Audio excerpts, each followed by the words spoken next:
call the meeting to order of the City Council. Please join me in the Pledge of Allegiance. I pledge allegiance to the flag of the United States of America and to the republic for which it stands, one nation, under God, indivisible, with liberty and justice for all. Clerk will call the roll. Councillor Fournier is absent. Councillor Grant? Here. Councillor Sykes? Here. Councillor Ali is absent. Councillor Pelletier? Present. Councillor Brignovich? Here. Councillor Bullitt? Here. Councillor Phillips? Here. Mayor Dion? Here. Chair would now welcome public comment on non-agended items. Is there any? Oh, okay.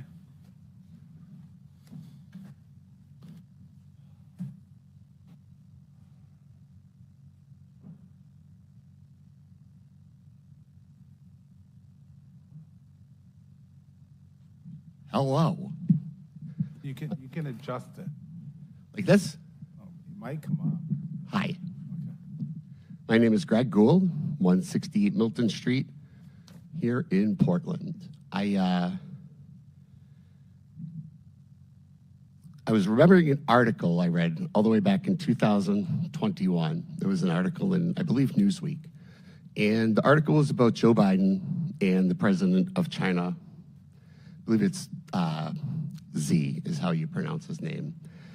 And in this piece, Z was talking about how democracy was on the way out. That democracy was a thing of the past, and that autocrats are the way of the future. And I think we've seen some of this attitude with the election of our election.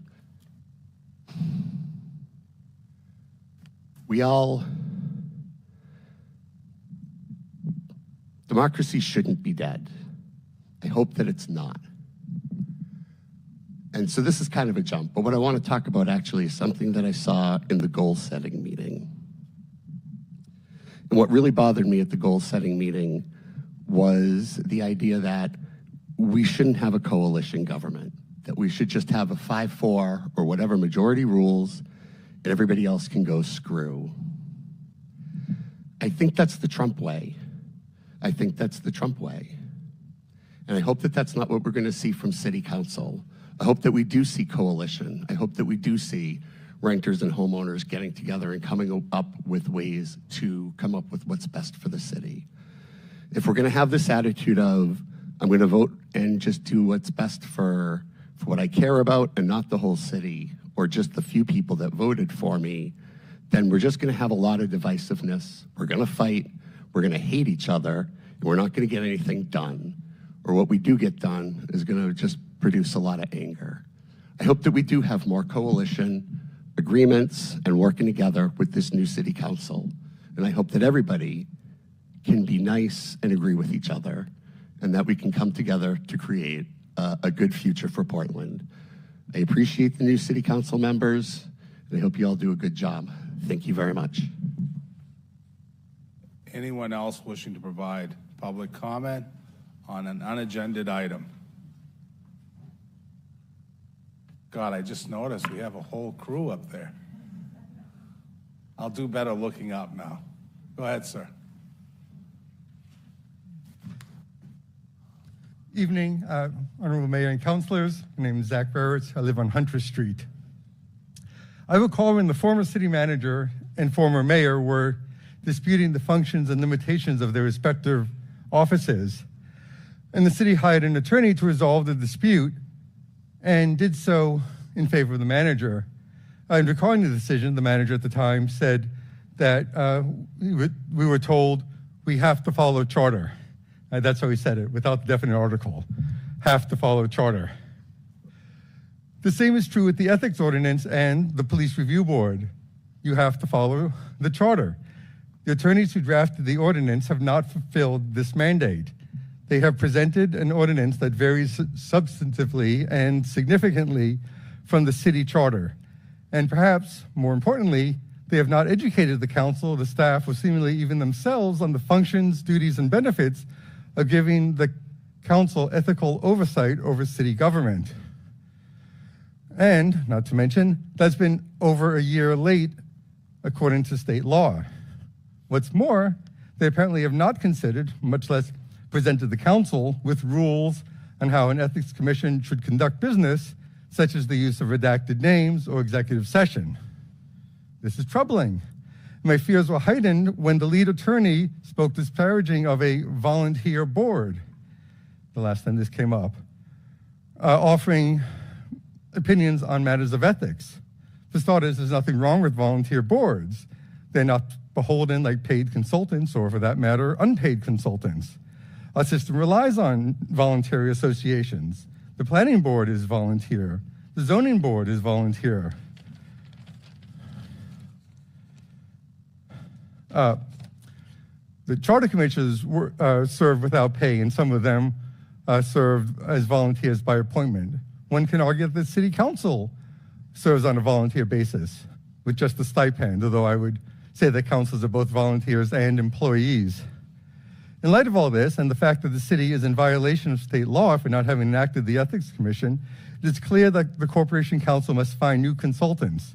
We cannot keep getting served a plate of fried chicken and being told that it is fish. Ethical oversight is a state and national issue. We cannot condemn the U.S. Supreme Court for resisting efforts of ethical oversight while ignoring them here at home. And so you ask yourselves, if the voters had passed the charter amendment for an executive mayor, would there be such resistance?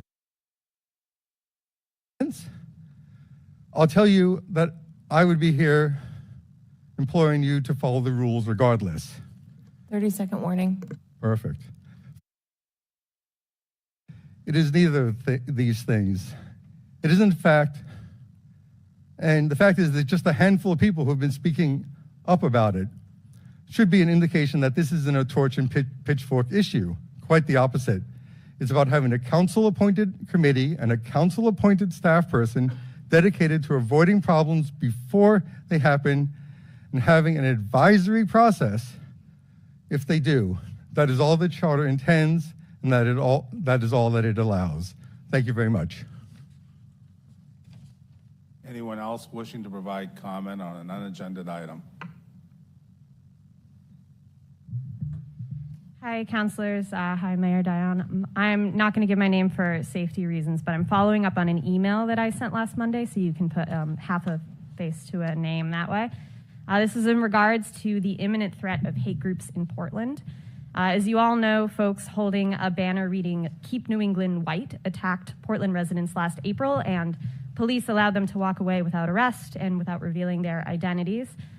I know I don't have to convince any of you that what these folks did was deplorable, and I know some of you are deeply invested in this issue, but I'm hoping to inspire creative action that can discourage this from happening again. We can make white supremacists feel scared and unsupported without infringing on anyone's First Amendment rights. Their rights haven't changed in the last 20 years, but we see more of them now because their confidence has. As they've been emboldened by powerful public racists, they've been encouraged by federal, state, and local governments that watch it happen, make statements, and wring their hands in regards to real actions that will discourage these demonstrations from happening again. We as citizens can leave our homes and workplaces to say no when these people come to our city, and we will, but there is surely so much more that our government can do to tell these folks that their hate will only strengthen its commitment to marginalized groups, and that those who may be inspired to turn to hate groups for validation and community will be risking much more than they would gain. These people don't march through downtowns just to intimidate, they come to recruit. They come to show anyone with similar beliefs that they can lean into them safely. But they still wear masks because they know that there are, in fact, enormous consequences for having these beliefs. And Portland has an abundance of tools to show the only thing as dangerous as the echo chamber of the internet is a real live city that hears "Keep New England White" and says little to nothing in reply. So I urge you to make this a priority, to think creatively and to solicit inputs from communities that these hate groups attack. For example, imagine if hate group demonstrations in Portland triggered an increase in funding for immigrant services. Now, I'm not religious at all, but there is this story that I really like, the parable of the spoons, in which God shows a rabbi hell, and it's this big dinner table, everyone has this really long spoon and they can't feed themselves because the spoon is too long. And then he shows the rabbi heaven, same scene, but people are using these long spoons to feed each other. 30-second warning.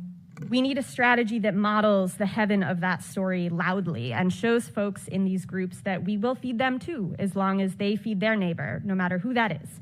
Portland is Black, Jewish, working class, and extremely queer.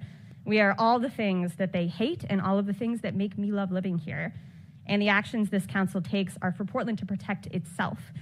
And you folks have been trusted with unique tools to do so. So please recommit to staying steps ahead of those who try to undermine our community. Thank you.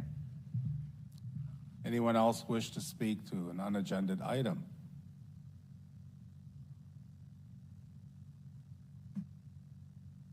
All right, then.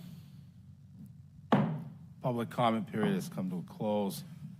Any announcements from council members? Seeing none, clerk will now read title of the presentation. Next is State of Schools by Portland Board of Education, Sarah Lentz, Chair.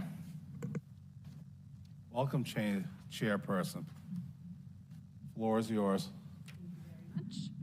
Just readjust this. Everybody hear me okay? Beautiful. Oh, I can't see my paper. Hold on. Good evening, Mayor Dion, city councilors, and fellow board members and Portlanders. My name is Sarah Lentz, and I'm the chair of the Portland Board of Public Education. I would like to acknowledge my fellow board members tonight who are attending. So if you wouldn't mind standing, if you're a board member. We have new board member Myelina, Vice Chair Mickey Bondo, District 5 Representative Sarah Bryden, and I know there's a couple other folks that are online. Thank you for being here. I'd also like to introduce our superintendent, Ryan Scallon. You can wave, you don't have to stand up, I promise, it's all right. We have staff members here. We also have union leadership. We have Carrie Dowdy, who is president of our PEA, and Jen Cooper, who is president of our EdTech union, and other dedicated members of the Portland Public School team. This isn't in my written remarks, but I'd also like to acknowledge my son.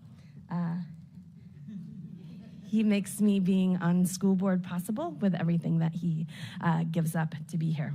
And also just with all the presence of the fire personnel in the room, thank you for your service and for keeping us safe. As I stand here tonight to give my third State of the Schools address, I invite you all to just take a moment to ground here together, to be present in this moment. Take a few deep breaths, roll your shoulders back, wiggle your toes, push your feet into the floor, a floor that sits on the land that our city and schools are built upon, unceded land of the Wabanaki, the people of the Dawn. The mission of the Portland Public School District charges us to ensure a challenging, relevant, and joyful education that empowers every one of our learners to make a difference in the world. Additionally, it calls upon us to build relationships among families, educators, and the community to promote the healthy development and academic achievement of every learner. This is not a mission that we take lightly, especially as we are Maine's largest school district with 10 elementary schools, 2 of which are on islands, 3 middle schools, and 4 high schools, plus Maine's largest adult education program. Our district has 6,571 students, over 3,000 adult learners, and more than 1,400 staff. In our pre-K through 12 student body, 59 languages are spoken. 30% of our students are English language learners, 18% receive special education services, and 8% of our students, that's almost 1 in 10, are housing insecure. Over 57% of our students and their families qualify as economically disadvantaged, which means they are at or below 185% of the poverty line. That means for a family of 4, their income is at or below about $57,000 annually. Our students are incredibly racially and ethnically diverse, with almost 53% of our students being students of color. I was proud of the rich diversity in our schools and our bold commitment to equity, to make sure that every student, regardless of their identities, would be supported to succeed.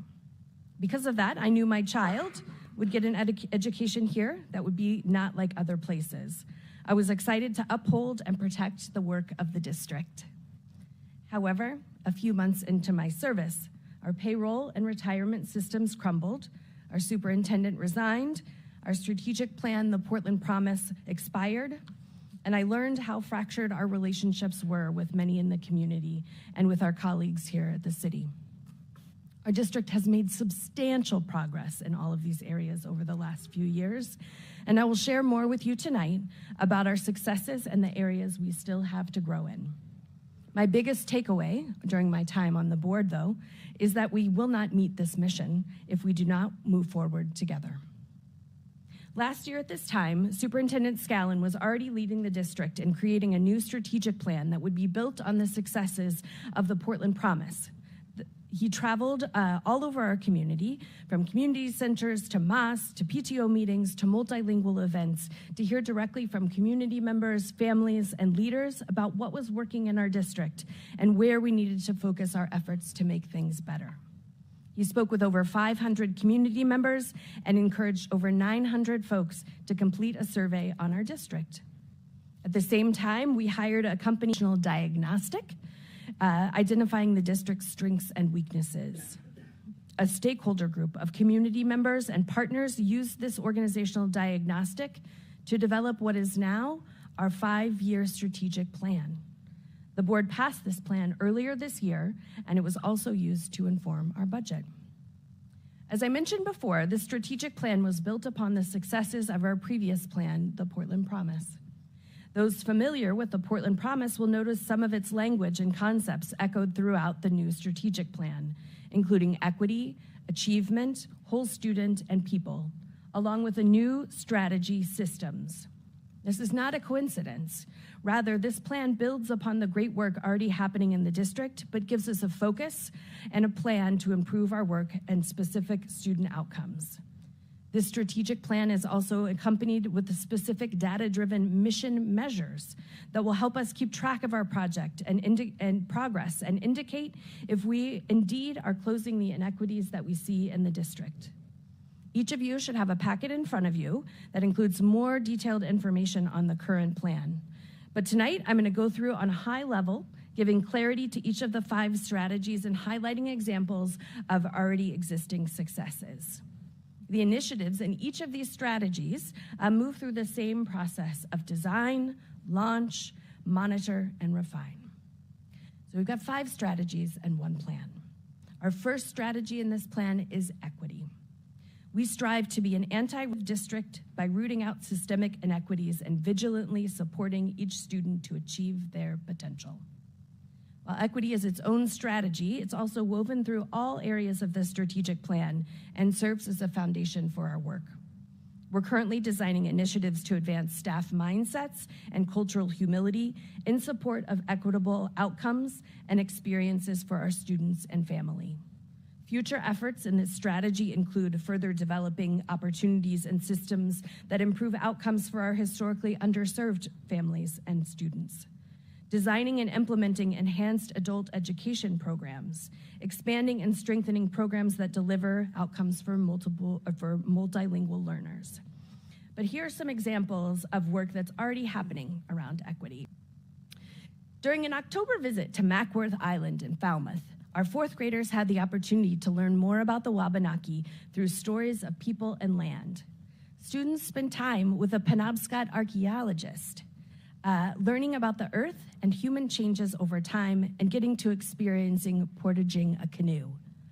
This learning connects to the 4th graders' Dawnland unit in the classroom and other outdoor and experiential environmental literacy lessons. In fact, we are a state leader in developing a Wabanaki Studies curriculum. The developers of this curriculum, Fiona Hopper and Bridget Neptune, have worked with representatives from the Penobscot, Passamaquoddy, Micmac, and Maliseet nations and were recently honored by Bowdoin College's 2024 Educator for the Common Good Award. At Ocean Avenue, having multilingual books in the school library is creating a book buddy experience for students. Librarian Eva Platt says students have had a blast finding matching books in different languages around the library. Having students' buddies read the same book in different languages has helped students feel welcome and connected as they develop reading, literacy skills, and friendships. The books also help promote cultural awareness and inclusivity. And speaking of books, the Port did $25,000 from the Stephen and Tabitha King Foundation, which is not an easy grant to get. These funds will be used to purchase a diverse selection of books for the libraries in each of the district's 3 middle schools. Each library will be able to buy about 400 books, and these books will benefit students who are English language learners and expand the library's collection of books representing culturally diverse perspectives. Court Kaywood, library media specialist at Moore and Lincoln, Meredith Doyle, a multilingual educator at Moore, and James Ford are the staff that are responsible for this grant. This fall, the district hired a new food service director, Jen Montague. Jen, who is also a parent of 2 PPS students, has goals of improved food quality through more from-scratch cooking, more nutritious foods in accordance with the improved USDA guidelines around added sugar, more local purchasing, and a more diverse menu that reflects the taste, needs, and cultures of PPS students. Last spring, we also saw 57 students earn the Seal of Biliteracy, which is given to students who have studied and attained proficiency in 2 or more languages by high school graduation. And some of those students have more than 2 languages, as you probably guessed. And finally, in May, Deering High School Administrative Secretary Liana Littig won a Recognizing Inspiring School Employees Award for the extraordinary contribution she has made to students and their community.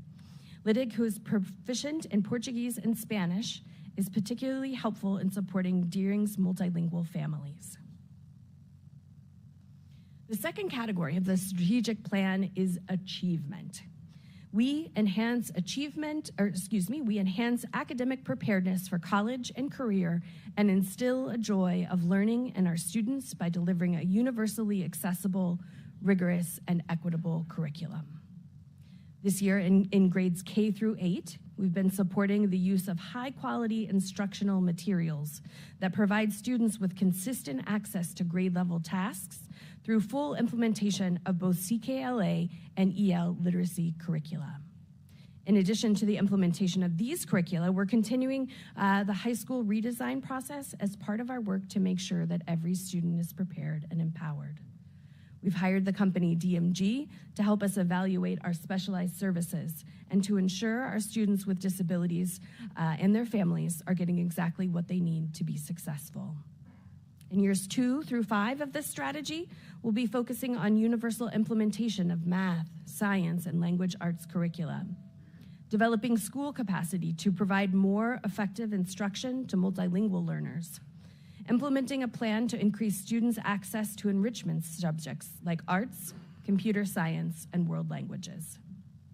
There's also remarkable work.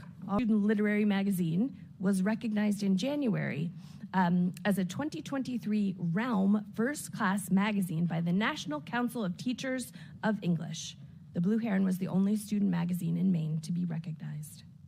Harry Brams, a student in the groundbreaking cybersecurity program at Portland Arts and Technology High School, otherwise known as PATHS, has achieved a significant milestone by passing, and I don't even know how to say the name of this certificate that this student achieved, CompTIA Sci SA+, which is a certification in cybersecurity, and I had to Google it.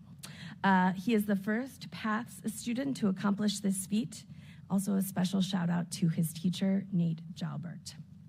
Odyssey of the Minds team at Rowe and Lyseth Elementary Schools distinguished themselves at the Northeast Tournament in Biddeford on April 27th. Last year, Roe started this Odyssey of the Mind by parents. This year, they were able to send 4 teams to the tournament and 2 teams placed in the top 3.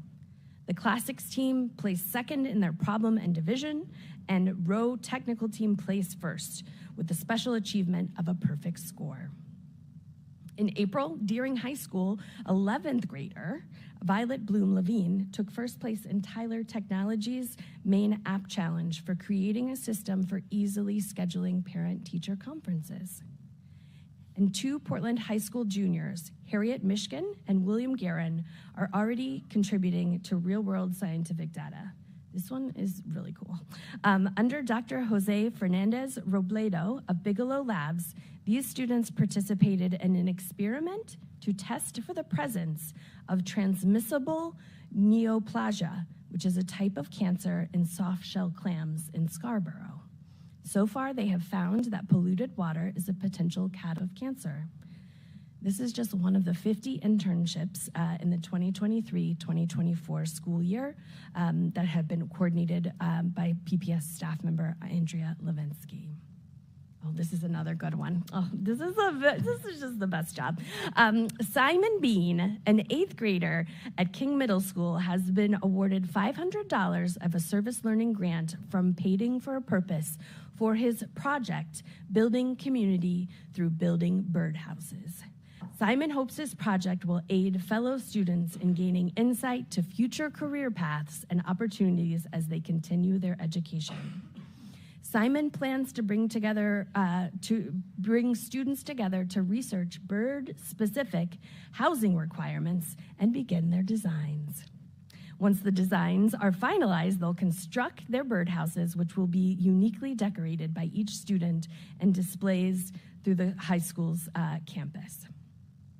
In May, the Maine Environmental Education Association recognized Portland Public Schools as School of the Year for helping students seek a deeper understanding of environmental issues.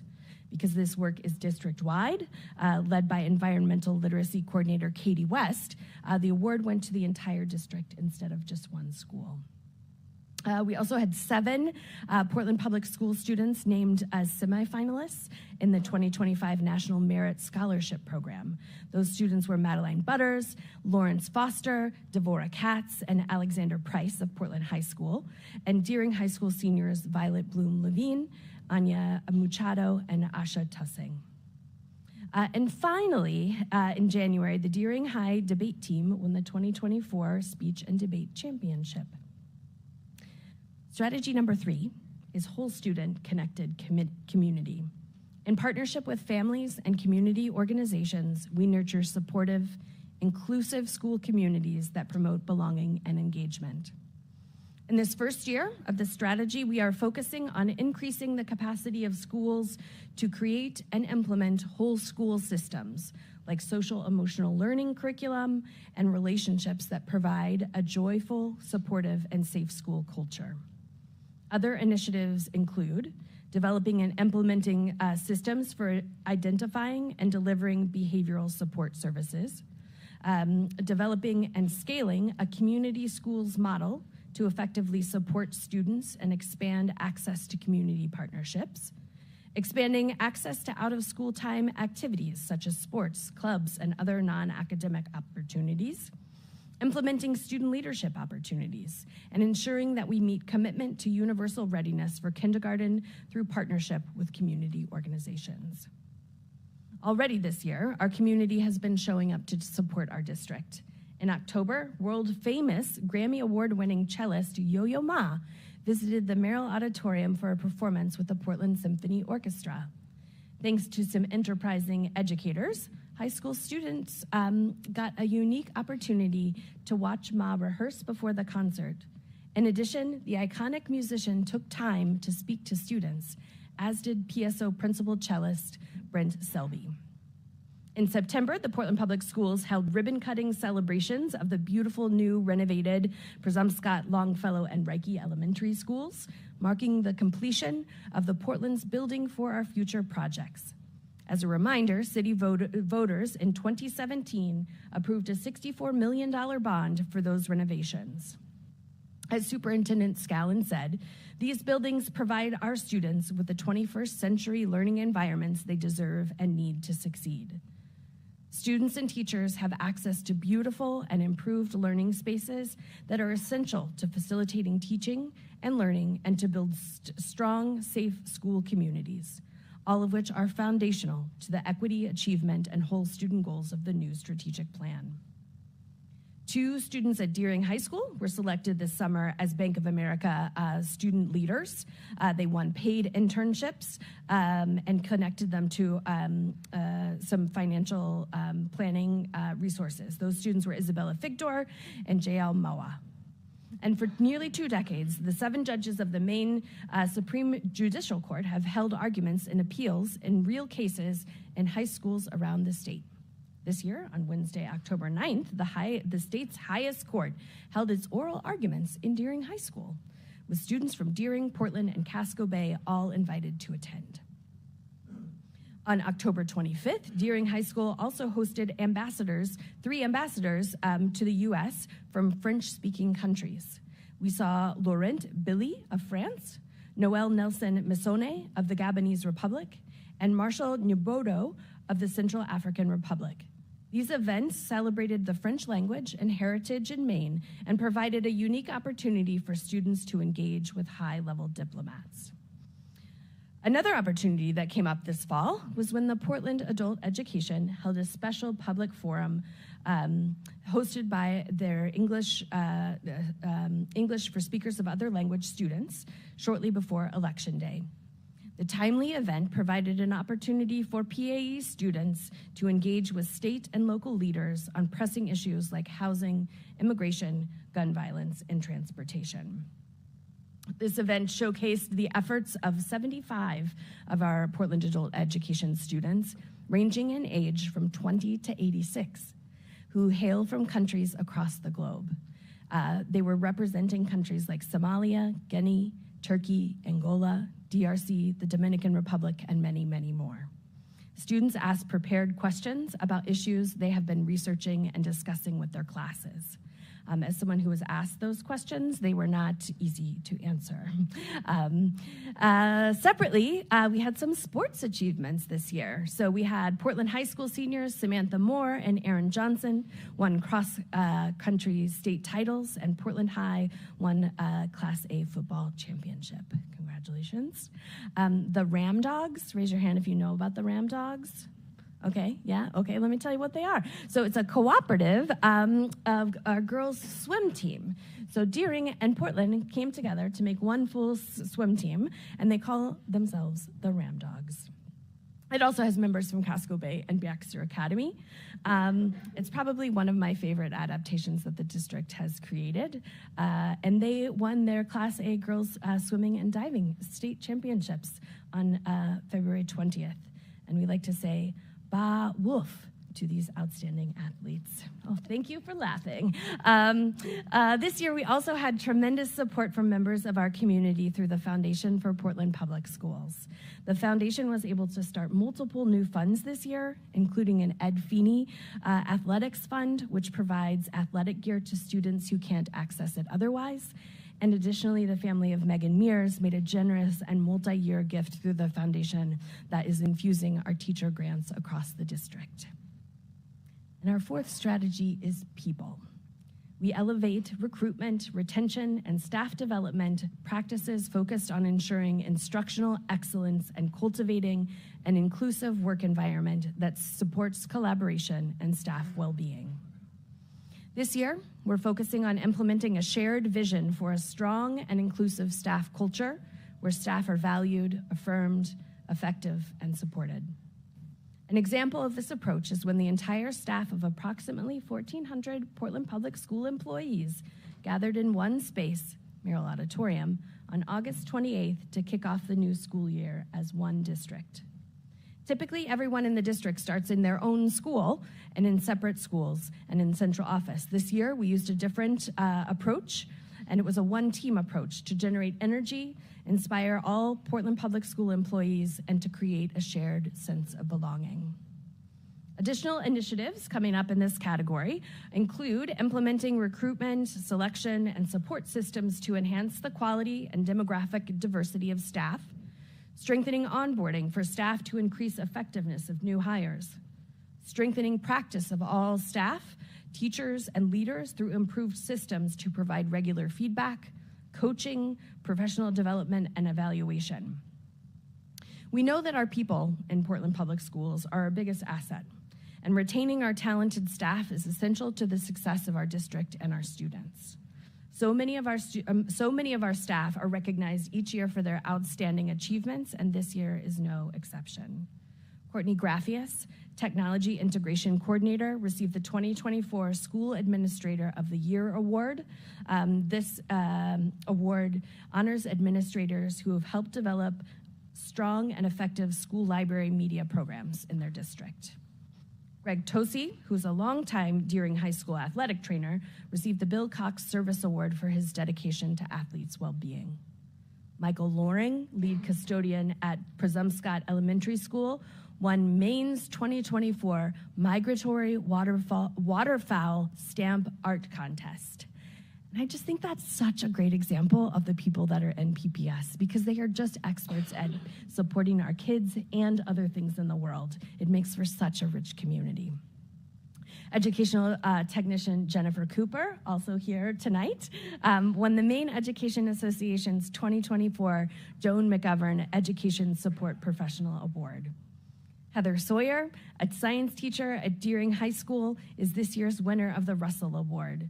This is an honor bestowed upon one teacher who exemplifies a firm commitment to the teaching profession, shares a love of learning with students, demonstrates intimate involvement in the ongoing life and activities of Deering High School.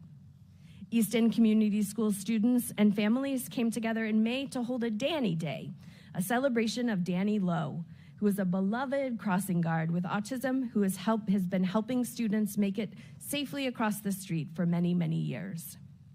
The Maine Department of Education announced that 2 Portland Public School educators have been selected as Teacher Leader Fellows.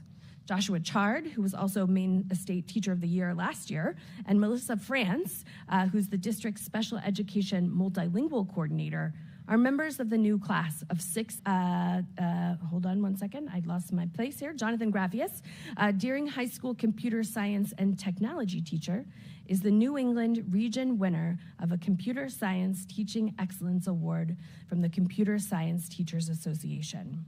Winners excel in inspiring students to explore the computer science field, engaging students in learning rigorous standards-aligned computer science content, and broadening the participation of underrepresented students in computing. And finally, Administrator Dr. Grace Valenzuela, who is here also, thank you, Grace, who has devoted her long career to advocating for education and social justice for multilingual students and families, recently received a Lifetime Recognition Award from the Northeast chapter of Multi-State Association for Bilingual Education. Dr. Valenzuela currently is the district's Director of Communications and Community Partnerships, was honored for her contributions to bilingual education and language immersion in Maine. The district has recently begun negotiations with our adult education instructors and will soon start negotiations with PEA, our union for teachers. We hope to build upon the successes we saw with the new 3-year contract with the Portland Education Association for Educational Technicians. This new contract increases pay for ed techs each year over the life of the contract, which we hope will make the district more competitive when it comes to hiring and retaining educational technicians. And last, but certainly not least of our strategies, is systems. We develop and implement consistent and clear operational procedures and systems that enhance focused on developing a data infrastructure so we can build and use dashboards to monitor our progress. We're going to clarify central office roles and responsibilities and implement a sustainable multi-year financial model to support the strategic plan and equitably allocate resources across the district. This will, of course, including passing next year's budget. Last year, with the support of the council and the Portland voters, we were able to pass a $161.4 million school budget. This year, we hope to pass a similarly sized budget while navigating a series of existing and new challenges. While we don't face the COVID-era ESSER funding cliff that we did last year, which is good, we are still confronting flat or decreased funding from the state despite increased need. Continued increased costs to existing mandatory expenses like special education costs, salaries and benefits, and debt service, and a potential loss of federal funds due to administration changes.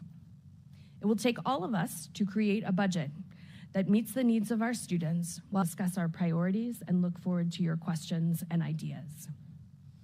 Outside of the budget, I'm happy to report that we have fully implemented ADP, our new payroll system. I'm excited to say that because for the last 2 years, I haven't been able to say that in this speech, so it's a real big deal. I am grateful to every single finance team member and to our superintendent for their contributions to get us to this point. However, during the implementation process, we uncovered many years of erroneous data related to the contributions we make to Maine PERS, which is our state retirement system. After many conversations with Maine PERS and leadership from our unions, we have hired external support through Barry Dunn to audit all employees dating back to 1996. We expect this effort to take more than a year to rectify all of these employees, but Superintendent Scallon, district leadership, and I remain committed to fully fixing these issues, even if the solution is complex and time-intensive. In addition to continuing to shore up our financial systems, the strategy encompasses other work, like codifying district-wide systems and standard operating procedures for communications, transportation, and family engagement. Much of this work will be informed by our newly created Boundaries Committee, which is charged with creating a series of recommendations to the board around attendance boundaries at our elementary and middle school levels in service of more balanced enrollment and demographics across the district. These 5 strategies in our new strategic plan give us a roadmap to an equitable future for our students and our city. Superintendent Scallon often uses the phrase, one team, to describe how he envisions the district tackling everything in front of us. Now, more than ever, I feel part of one Portland Public Schools team. As I look at the work in front of us, I realize that the one team he speaks of is not just those in the school district, but all of us in Portland. Our vision challenges us to create a future where all students graduate prepared and empowered. It will take all of us, our neighbors, our nonprofit partners, our business partners, and all of our elected officials working together to achieve that future. I invite you to join us as we move forward together. Thank you, and I'm happy to answer any questions that you might have. Thank you, Chair Lentz, for your address. This is a communication, it's not a Q&A. Oh, you can clap.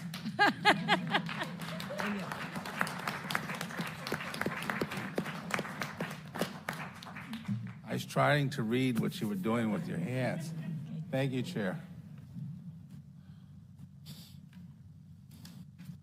Chair would now seek a motion to approve the minutes of December 2nd, 2024, inaugural meeting and special city council meeting held also on that day. Is there a motion? So moved. Moved by Councilor Sykes. Is there a second? Second. Second by Councilor Phillips. All those in favor, please signify. It's passed. Chair would now ask for motion to suspend the rules and take up an unagendized item. Moved by Councilor Phillips. Is there a second? Second. Second by Councilor Bullitt. This is Order 110-2425, Order appointing constables for 2025. The full list is, there's a bunch of copies out in the hallway for the public, and then each counselor also has one at their desk. The names I won't read out loud. There's several of them. There's 2 pages, but these individuals will be for the year of 2025. They'll be effective January 1st and go through December 31st. All right, is there any comment from the Assistant City Manager? None. Chair would entertain public comment on this order.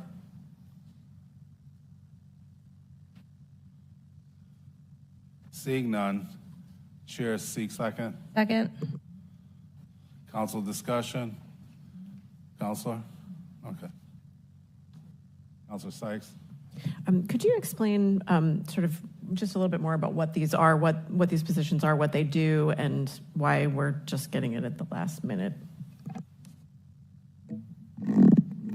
Thank you, Counselor. I'm going to invite Jessica Hanscom up to the podium to address that.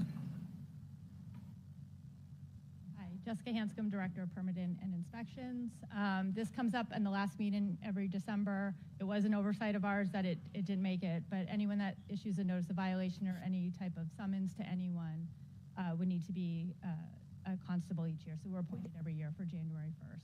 So most of my staff is in there. There's staff from Parks and Rec and other departments. Does that answer? It does. Are there any changes to this, significant changes from last year that? It's always the same, and you'll probably see it show up 2 or 3 more times throughout the year when new people are added to different departments. It comes up, but it's always on the last meeting of December. You're welcome. Any other comments from the council? Seeing none. All those in favor, please signify. It's unanimous. Clerk will now read Order 98-2425. Order 98-2425, appointing and setting salary of Chad Johnson as Fire Chief, sponsored by Daniel West, City Manager. And I will note that staff is asking for this to be passed as an emergency as well. Chair takes that into consideration. This time it asks for comment from the Assistant City Manager. So we're pleased to propose the appointment of Deputy Chief Chad Johnson as our next fire chief. The chief went through a national recruitment and an intensive interview and screening process that I'm sure he'd prefer to forget at this point, but came out of it really well, obviously. I want to say a few words just in summary. Deputy Chief Johnson joined the city's fire department in 1999 and brings 25 years of experience to this important leadership role in the city. He was promoted to lieutenant in 2006, fire captain in 2016, and deputy fire chief in 2018. He has been a dedicated member of the department throughout his career and consistently demonstrates his passion for the department and holds strong commitments to the health and well-being of employees and to building a world-class fire EMS service for Portland's residents. I've had the privilege of working with Deputy Chief Johnson for the past, I think 10 months now, and I know his heart is in the right place for the department. He wants to take it in the direction that we've been going the past couple of years, and I'm confident in his leadership ability to lead the department in the right direction. Also appreciate the showing of department support here this evening. That's a vote of confidence in your leadership, Deputy Johnson, and a vote of confidence going forward. So with that, I'll turn it back over to the mayor. Thank you. Thank you, Mr. Jordan. Chair would now entertain public comment on this order.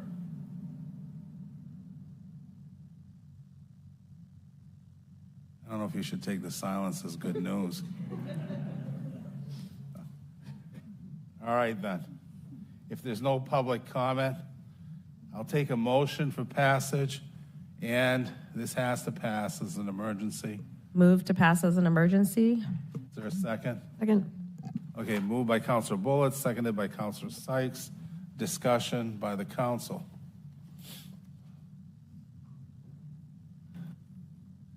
Come on up, Chief, for a minute. There's no discussion by the council. Clerk, you gonna read? All right, then. All those in favor, please signify. Very good, unanimous.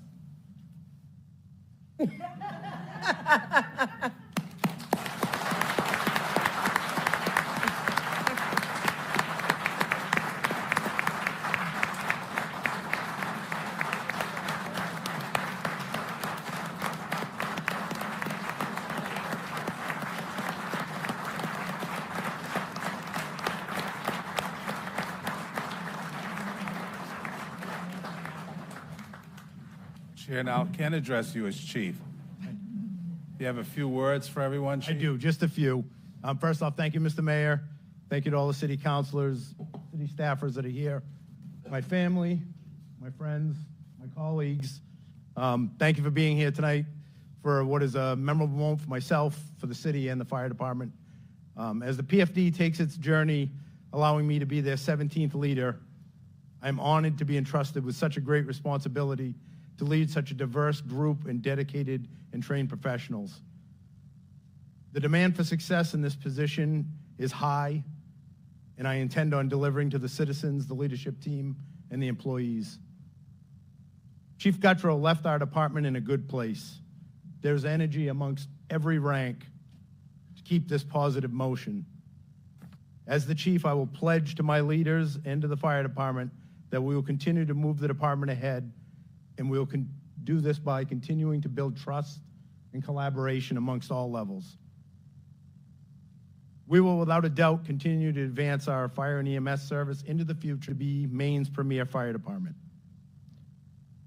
I look forward to working with the entire city government, the citizens, and all the stakeholders to meet the needs of this and continue to make Portland a safe place to live and work.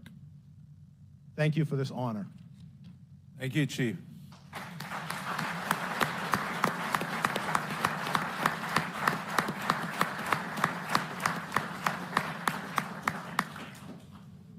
Chief, you're free to stay for the whole meeting, but on the other hand, you're free to leave, too. Thank you. We'll take a moment as they exit.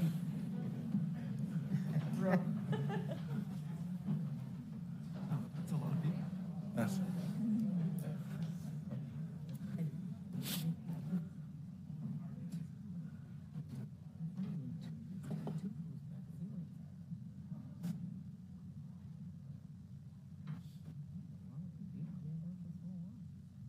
I know. Says a lot right there.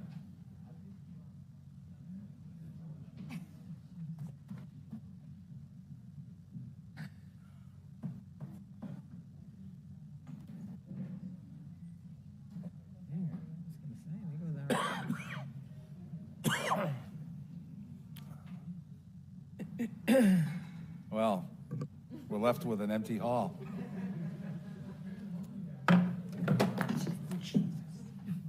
See, I got so excited. Nobody got hurt in the making of this film.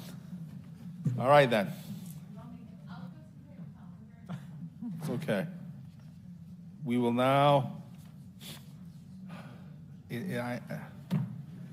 Clerk would read Order 982425. We're now moving on to Order 992425, appointing Curtis Boland and Douglas Ron Karate to the Long Creek Watershed Management District Board of Directors, sponsored by the city manager. Mr. Jordan, go ahead. These are routine reappointments of Portland representatives to the Long Creek Watershed Management District Governing Board. These appointments are typically recommended by the Director of Public Works rather than the nominating committee, and Director Mike Murray is here if you have any questions about these appointments, pending our cleanup. Okay. Is there any public comment on this pending order? Seeing none, public comments. I'll take a motion for passage from the council. So moved. Moved by Councilor Phillips. Is there a second? Second by Councilor McNevich. It's a very good microphone. Here. Thank you. All right, then. Any discussion by council? Seeing none, all those in favor, please signify. It's unanimous. All right. Clerk will now read Order 100-2425. Order 100-2425, authorizing special counsel and outside board and commission appointments for 2025, sponsored by Mark Dion, Mayor. These appointments represent counselors and certain key staff going out into the community and participating on our behalf in deliberations, strategy, and service to the community as a whole. That list is incorporated in the packet. I'll take any public comment at this time. Seeing none, I'll take a motion for passage. So moved. Moved by Councilor Phillips, seconded by Second. Councilor Sykes. Discussion. Councilor Bullitt. Can I just make a note of the typo, the error of my name being listed under Creative Portland, but Councilor Phillips intends to stay on Creative Portland? You can make a comment on that, and we'll correct it. Thank you so much. Meeting. That's my comment. All right. Any other comments? All right. All those in favor of the motion and the material as presented? All right. Negative? Go ahead. I think we should really vote on the amendment for it. You want to do it now, not through a communication, next meeting? If you're voting on the order, you should do the amendment and then vote on the order. Okay. You have an amendment, Councilor Sykes? Councilor Bullitt? I'd like to propose an amendment that Go would ahead. list Regina Phillips, Councilor of District 3, as the representative from the council on Creative Portland, and not me. Thank you. Is there a second? Second. Second by Councilor Sykes. Discussion.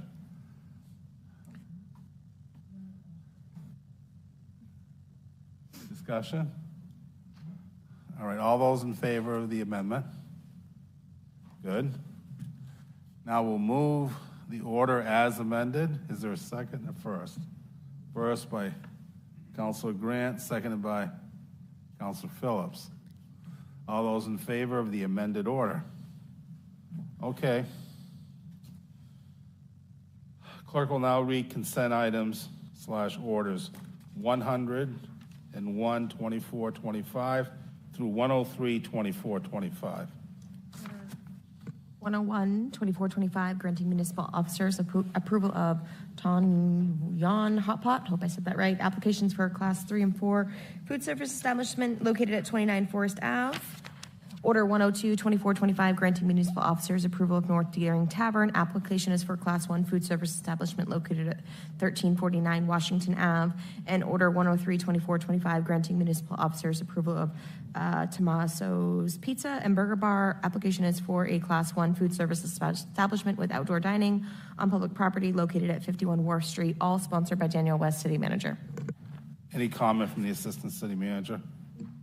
No comments, but Director of Permitting and Inspections, Jessica Hanscom, is here if there are any questions. Thank you. Chair would entertain public comment on any one of the 3 license applications.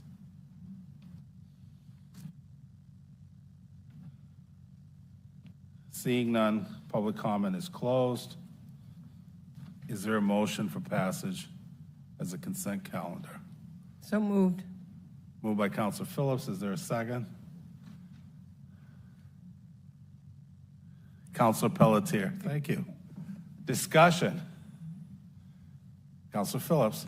Yeah, I really and truly just want to acknowledge Sam Menavino. He's here in the audience. I just want to acknowledge him and his family. I remember when Samuel's Bar and Grill was on Commercial Street, and there was all this uproar about Samuel's moving from Commercial Street all the way out of Forest Avenue.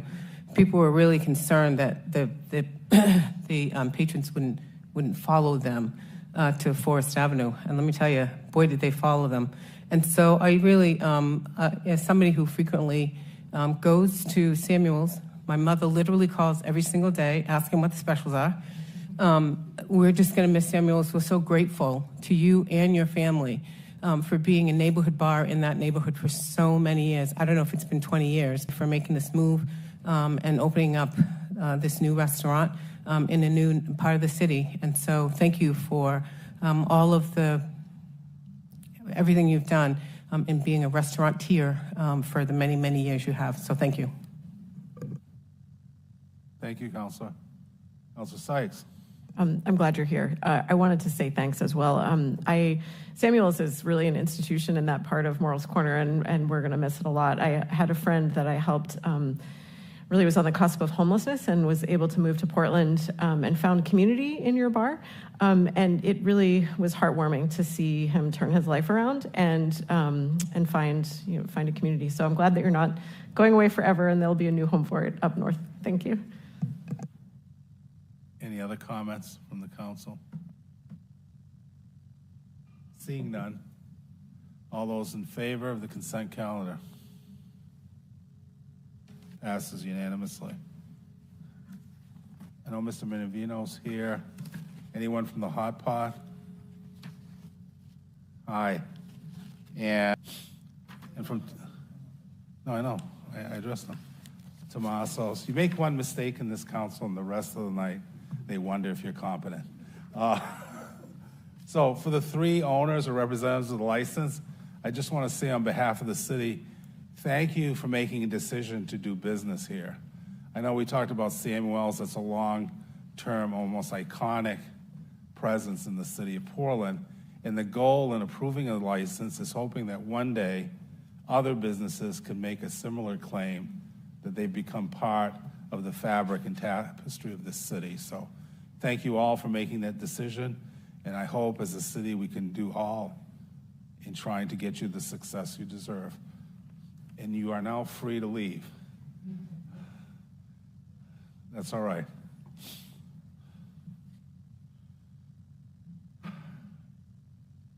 Clerk will now read Order 104-2425. Order 104-2425, declaring August 2nd and August 3rd, 2025, the Portland Music and Arts Festival at Payson Park, sponsored by Daniel West, City Manager. Comments from the Assistant City Manager? So we're going to have overview remarks by Parks, Rec, and Facility staff, Andy Downs and Ethan Hipple from that department, along with the event organizers, I believe, are going to say a few words. I'm not sure who wants to go first. Okay.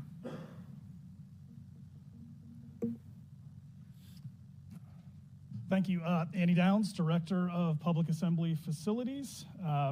I will give just a brief background into our role and the process. A lot of detail was provided in the backup material, and happy to answer questions after. Public Assembly Facilities Division within the city schedules and manages over 375 events in our facilities for over 300,000 people.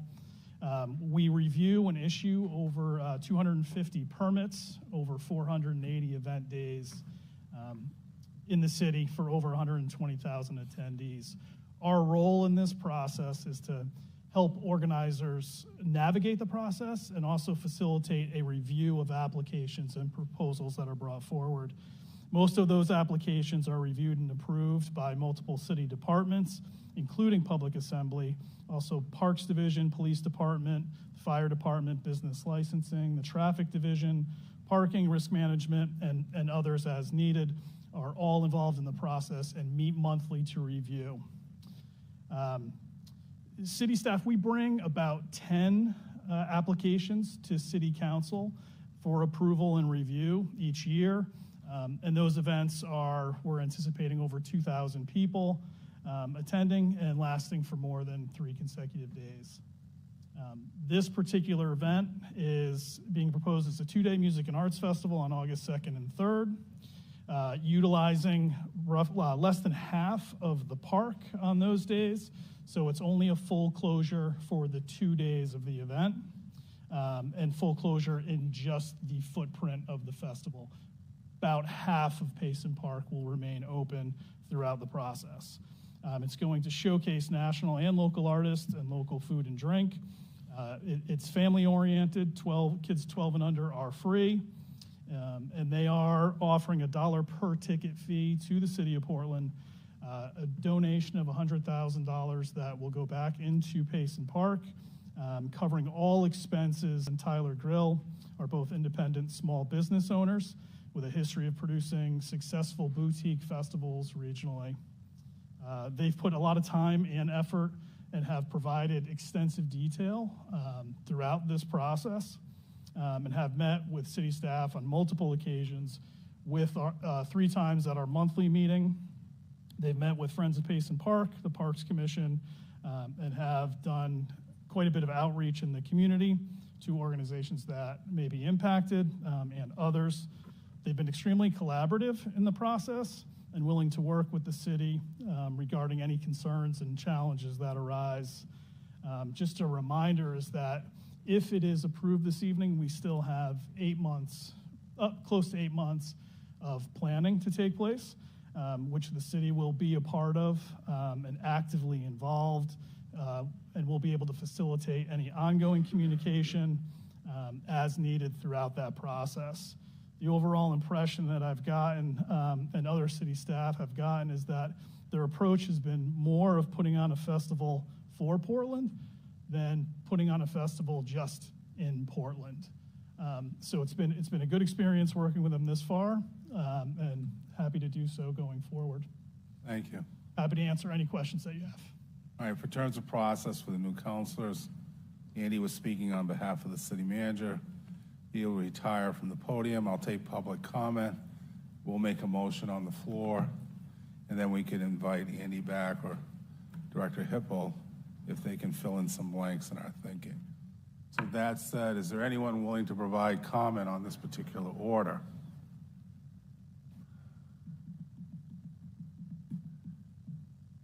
Public comment is closed. Do I have a motion for passage? So moved. Second. Moved by Councilor McNevich, seconded by Councilor Bullitt. Now the floor is open for the council to have a discussion or invite staff for questions as your pleasure. Councilor Phillips. I just really want to thank Andy Downs and the promoters and everybody else that worked on this. I looked at your memo, and it was very, very thorough and very clear, to the point where I didn't have any questions, because I would go through and I was like, what about safety? And then I would read, and there was safety in there. What about bathrooms? I would read further, and bathrooms were covered. And it looks to me like you have covered literally everything in here. And so I really don't have any concerns. I don't have any questions. I will be voting for this, and I just really appreciate the backup material and everything that you both provided for us in order to make a decision on this. Thank you. Any other counselors? Councilor Bullitt. Thank you, Mayor. Obviously, this is my district, and so there's a lot of feelings and thoughts in the neighborhood. And so I feel compelled to say something.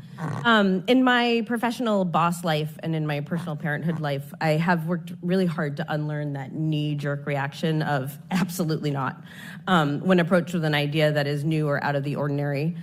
In its place, I've now taken what's a well-known inspiration from, as nerdy as it may be, from improv world and adopted the response, yes, and. I've modified it somewhat for the sake of practicality, and usually I say, yes, if. Yes, you can have pizza for dinner again if you also have some vegetables. Yes, we can consider that new initiative if it doesn't compromise our current service delivery. So I'll be perfectly honest, my knee-jerk reaction to a music festival in Payson Park, which by the way is very, very close to my own home, indeed was absolutely not. I'm short, I don't like crowds. The idea of an influx of cars on neighborhood streets doesn't make me super happy. But then I remembered something. Portland is a city. And in cities, sometimes cool things happen. And those cool things bring in temporary crowds. Indeed, I previously resided in Oakdale. I never lived in Oakland. So in Oakdale, every Friday in the summer, there's fireworks at the Sea Dogs. I had a toddler. And it necessitated cranking the white noise and closing his bedroom door every Friday, every summer, because the fireworks were loud, because I lived right by Hadlock. And we survived and lived to tell the tale, and I wouldn't have traded that experience for anything, because it was an awesome neighborhood, and I could walk to the Sea Dogs. So there are multiple city-owned facilities that are rented out for private enterprise, Hadlock and otherwise, as Andy mentioned in his presentation.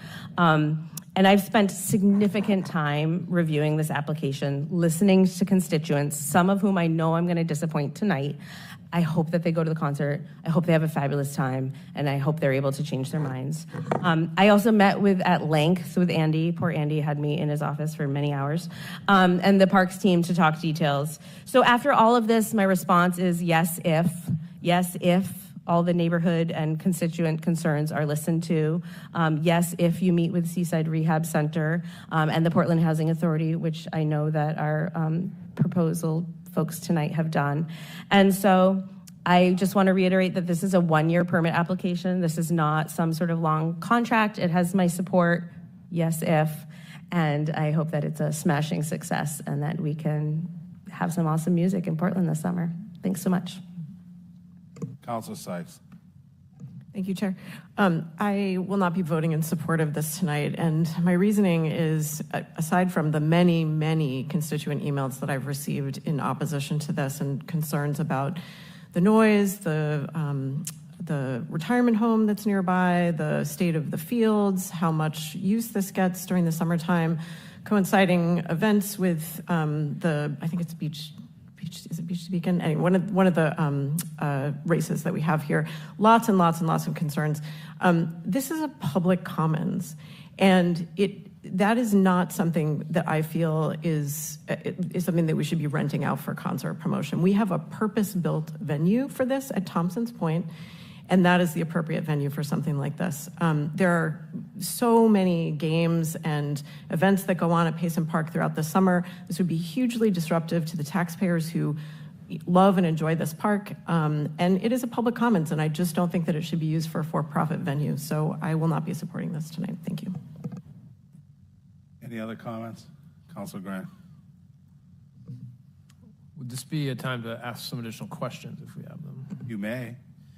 I know well, let me get to that in a second. Okay. I do agree that the memo presented was very thorough, but I do think there is part of what we do here that is a public-facing process. So there's a couple of concerns that I'd like someone, if they could, to address, and that's from the perspective of the police, and then grounds repair. So basically, some assurances that we're not going to foot a heavy bill to repair the grounds afterwards. I know these are addressed, but I think it'd be important for the organizers or the staff to address those two concerns on the mic here. Thank you. Great questions. As far as for the Portland Police Department, they have actively been a part of this review process and are currently working on, if approved, working with the organizers and other city staff on an emergency plan, staffing plan, and they're on board. Don't see major concerns at this point. Most of the security issues inside the festival will be up to the organizers. Police will be involved for emergencies, traffic and crowd management outside of the festival.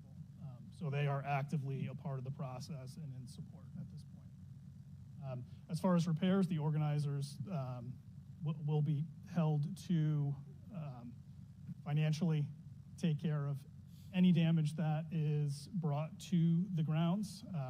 There is a deposit in place of $5,000, and it will be an active process with the Parks Department. This is something that is typical with most of the events that we have in parks and public space, where there is a review after with parks on the amount of damage, what it's going to take to repair, and it is covered by the organizer. So that will hold true in this instance as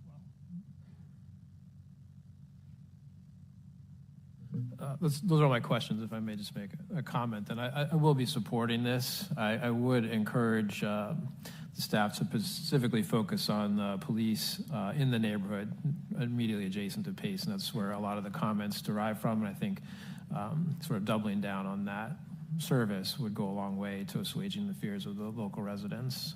So just from the mic here, I hope that those listening, and we'll do that.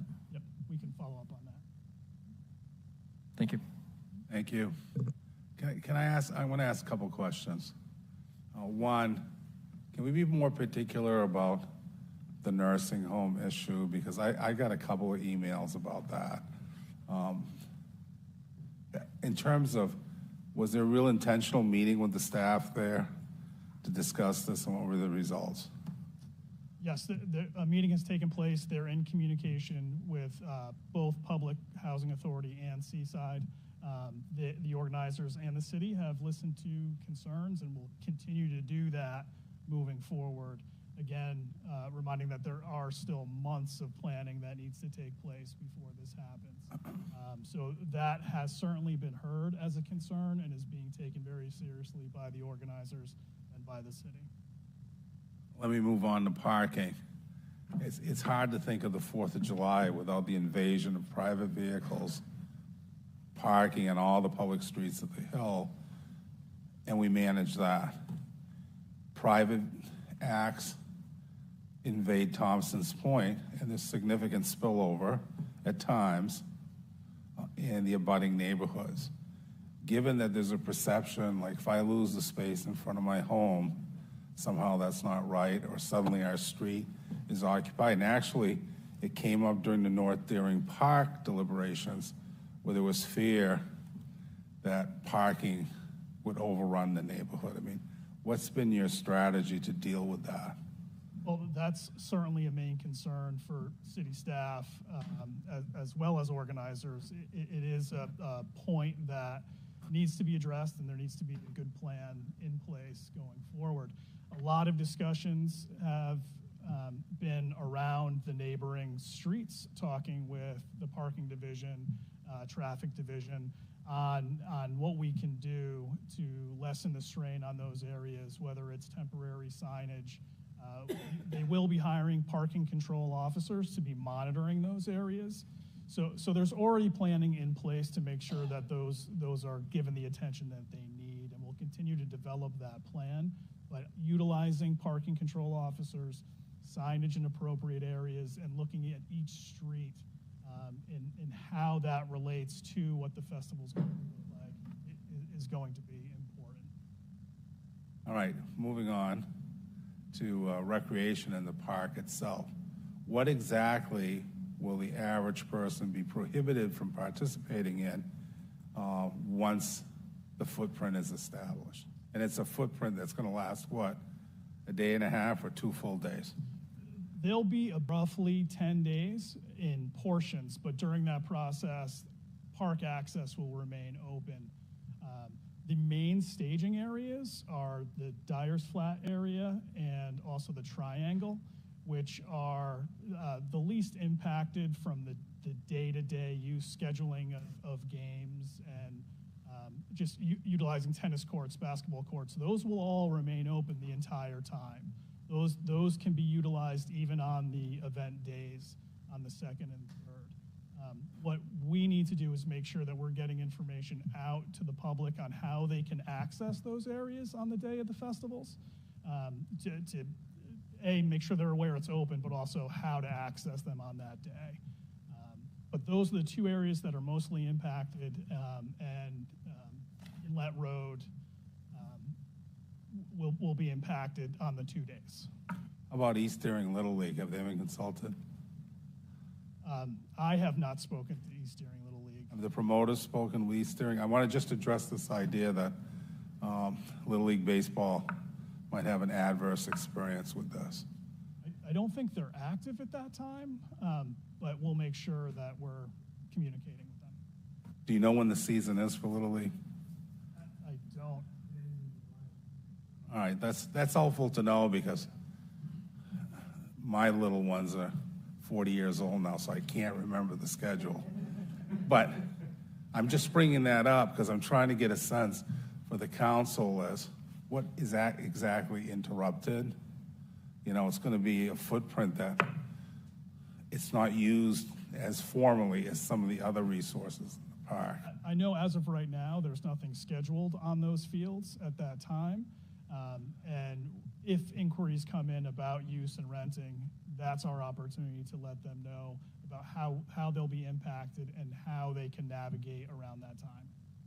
And just to enter in the record, if you could answer, have the promoters taken tangible steps to answer the need for equity by allowing individuals less positioned to participate other than through their intervention?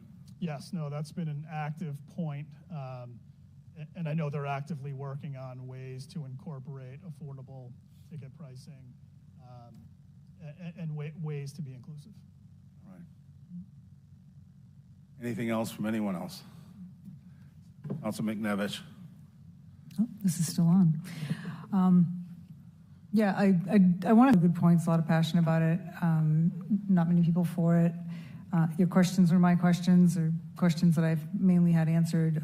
As Councilor Bullitt said, there were a lot of very thorough documentation and questions were asked, and I really appreciated the depth of that. I think this is really important for the economic and cultural vitality of the city. I do note that the Parks Commission did end up supporting it, not unanimously, but they did support it, and I think that's significant. And so did 40% of the poll respondents for the Friends of Payson Park, which is that's more than I would have guessed would have responded favorably.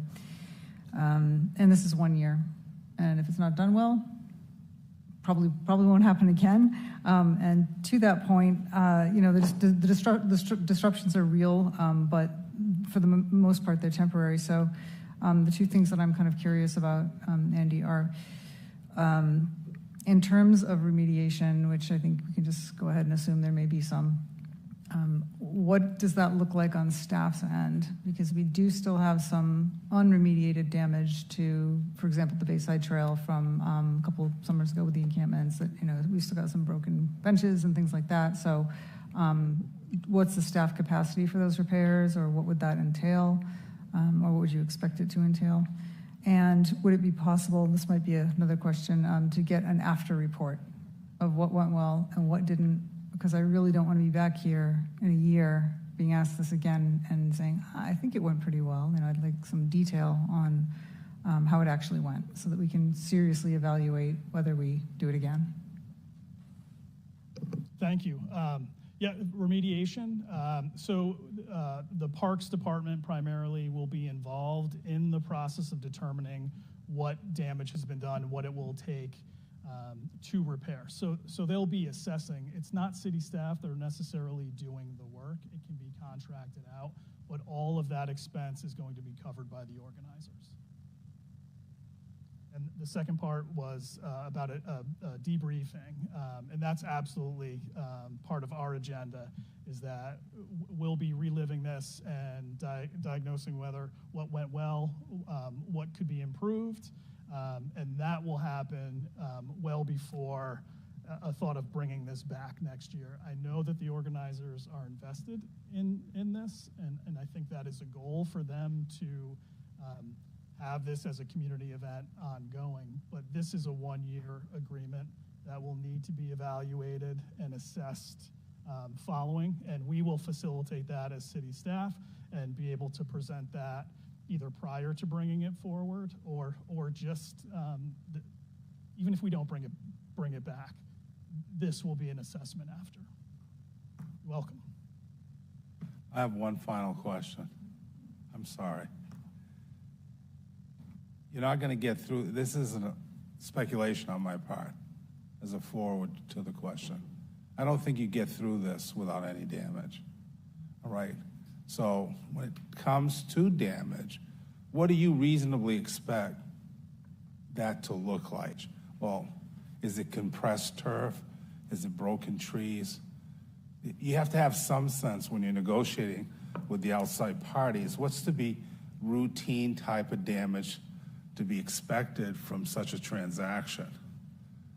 The largest is going to be the foot traffic, the impact on the areas, which is in part why those two areas where the stages are located are the least impactful. As far as scheduled activities, those are used the least in that park, and they're easier to restore. Looking at history of other events where there was damage, weather was a significant factor in those. So if there is weather, we would anticipate there to be a larger issue. But we haven't seen any major festival or event do more than, I think the last one we had was $8,000 worth of damage. Even going back to 2012, I think the grand total to restore that was less than $3,000. So I think we can be prepared and watch the weather and make sure that we're doing the best we can to, prevent and evaluate after what it will take to remediate. But I don't think we're talking an excessive amount of money. Fair enough. I will vote to support this proposition. I've heard critiques. I hope that the questions from the council tonight help to illuminate some of those questions with real answers. I think even if it's a whole week, it's an opportunity to have a cultural event in the city that might make sense. And I join with the district councilor insofar as it's one time and we evaluate. And we will continue to evaluate over the next 8 months if I understand what's been presented to us this evening. So with that, I ask if there's any, I was going to say, is there any other comments from councilors? So go ahead, Councilor Pelletier. You're in that hidden seat. I had the same problem with Councilor. I'll raise it higher going forward. Having gone to a number of music festivals, I'm excited about this one in that, I will go. But also having gone to a number of music festivals, I know it's to the property, and it's going to be damaging to a place that people use. If it rains, it's going to be a mud pit. It's going to be covered in trash. It's not going to look good. I also am concerned with the fact that it doesn't seem like a lot of people in Portland are asking for this. It seems like a lot of the people that are going to attend this are going to be from outside of Portland, which is great, fine. But I'm not sure how that, sorry, I'm looking at you because you're there. I'm not going to ask you any questions. But I'm concerned with it doesn't, I'm not sure why this is good other than it being fun. I'm going to go if it happens. I think I'm going to vote against it, though, because I'm really unsure of who it's for in terms of our constituency, in terms of the people that we're supposed to represent. And I think that something's going to go wrong, whether or not it's rain, whether or not it's standstill traffic with people selling stuff. Festivals are weird, and generally speaking, they're held in rural spaces. I know the organizers, their current festival is in a very rural spot, or much more relatively, and it just doesn't make a lot of sense to hold in Portland to me.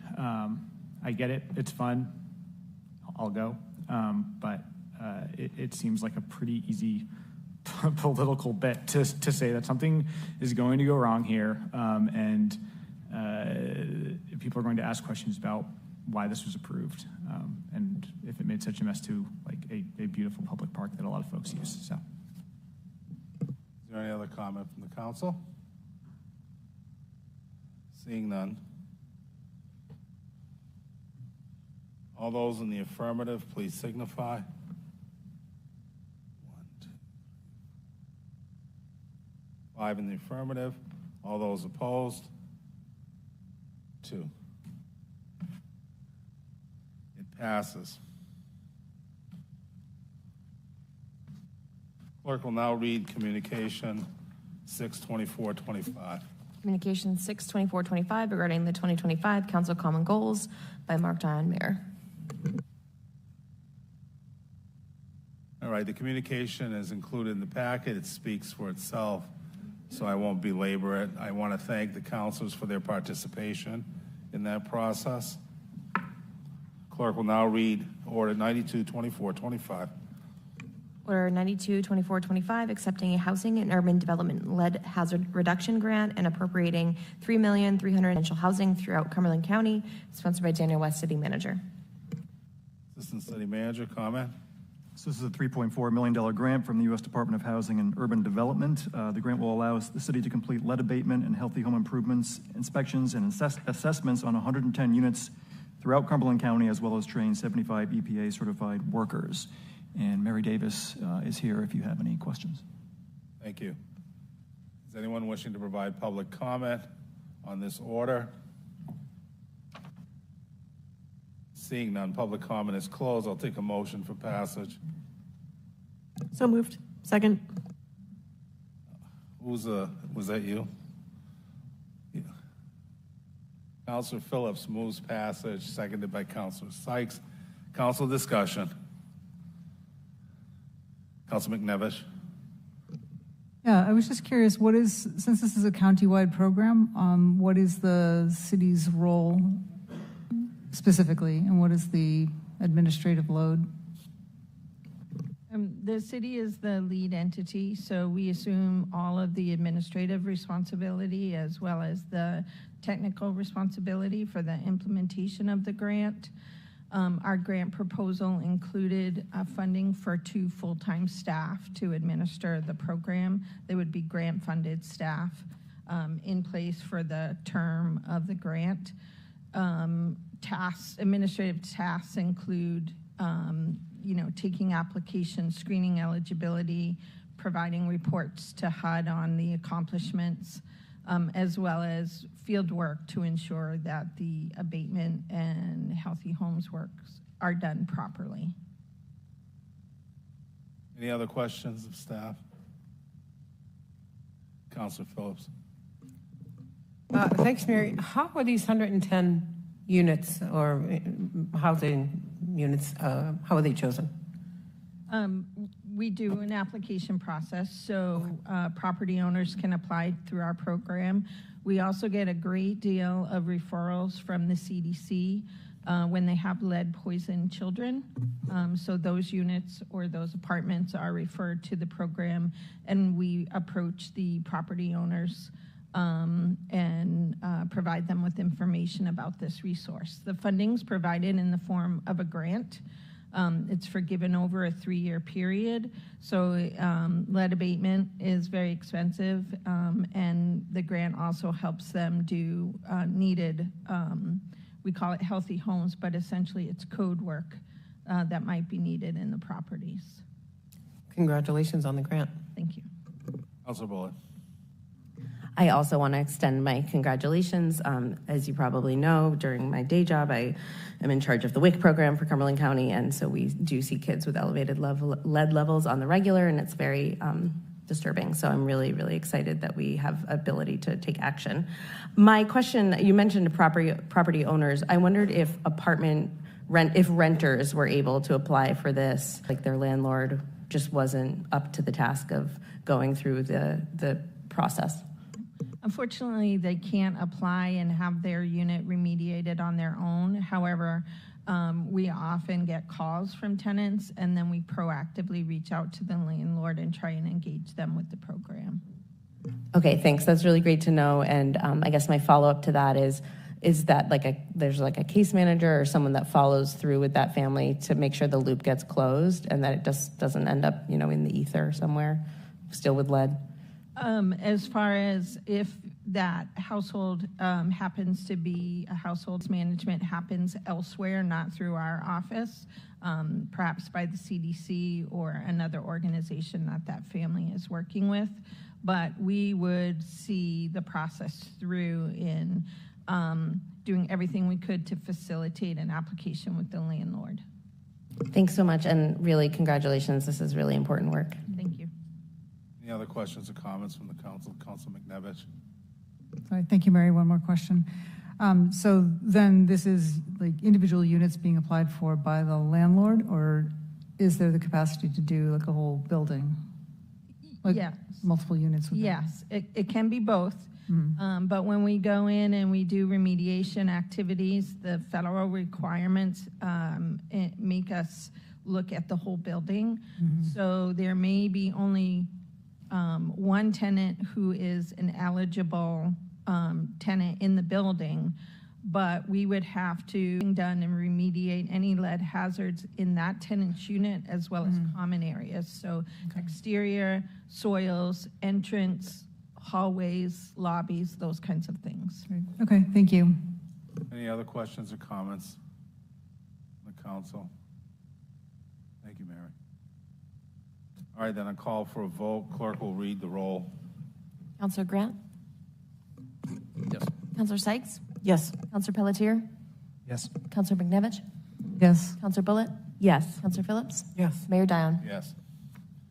Clerk will now read Order 93, 2425. Order 93, 2425, accepting and appropriating up to $6,553 in a pass-through funding from the Maine Department of Transportation for wharf repair under the Working Waterfront Resiliency Grant Program, and approving cooperative agreements between the City of Portland and the Maine Department of Transportation, sponsored by Daniel West, City Manager.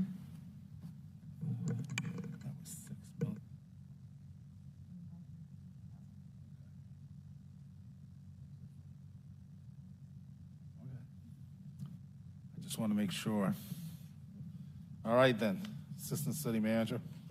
So this is $6.5 million in pass-through funding from the Maine Department of Transportation to help with restoration and climate action for the waterfront, specifically for properties are going to be receiving this funding. And as I mentioned, the city is only a pass-through, but does have some administrative responsibilities to make sure it's spent per the grants or the program's requirements. And Greg Watson and Bill Needleman are here if you have any questions or would like more comments.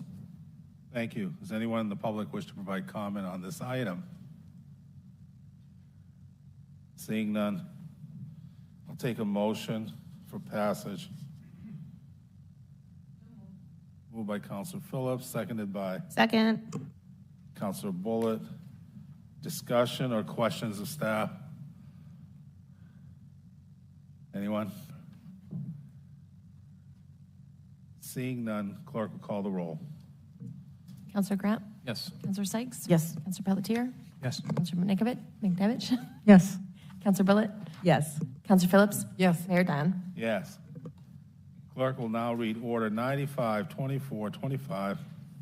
Order 95, 2425, approving the collective bargaining agreement between the City of Portland and AFSCME Local 481-07 supervisors, sponsored by Daniel West, City Manager. Assistant City Manager, comment? So the CBA is, as indicated, for July 1st, 2024 through December 31st, 2026. There are tables in the packet that indicate impacts to budget, and I can pass it over to Ann Torregrossa if there are questions or comments or a desire for overview. Rostrum Director, in case they have questions. I anticipate no public comment. And I'll just lastly say that, I'm sorry, go ahead. No.